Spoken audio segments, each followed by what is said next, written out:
எங்கள் கிணறு எப்படி இருக்குன்னு கேட்கியே எல்லாரும். எங்கள் கிணற காட்டுதேன். ஆமாம், இது பம்பு செட்டுங்கிறது தனி. நம்ம கிணறு வந்து தனியாக இருக்கும். ஆமாம், இது மாமரம்.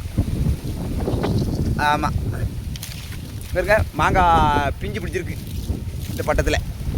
எப்படி இருக்கு இந்த பட்டத்துக்கு காய்? கிணறு தான் போகணும். இதான் நம்ம கிணறு. எப்படி இருக்கு? கிணத்துல மீன் நடக்குது பாருங்க, தெரியுதா பாருங்க, மீன் போகுது பாருங்க, மீன் நடக்குது தெரியுதா உங்களுக்கு? உள்ள போயிட்டு நம்ம எட்டி பார்த்தேன். இதான் எங்கள் கிணறு. இதான் மோட்டர் போடுறத சுவிட்ச் வைக்கிற இடம்.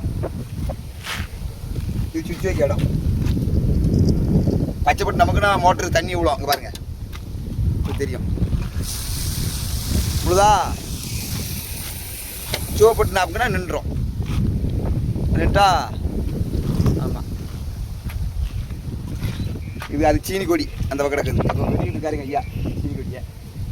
அங்கே எவனும் பெட்ரோல் இல்லாமல் கிடக்கு உள்ள தான். இது இன்னொரு மாமரம். இது இப்போ தான் காய்ச்சி முடிஞ்சுது. ஒன்று கிடக்கு காய். ஆனால் அந்த மாமரத்துலேயும் காய் கிடக்கு. இப்போ தான் பூக்கு பூக்கு.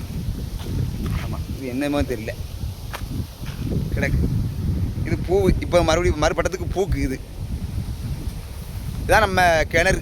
பார்த்துக்கிட்டு இருக்கேன். என்ன ஒரே வகையில் கிணத்தை காட்டுனா நான் என்ன செய்யட்டும்? ஒரே இதாக தான் வருது.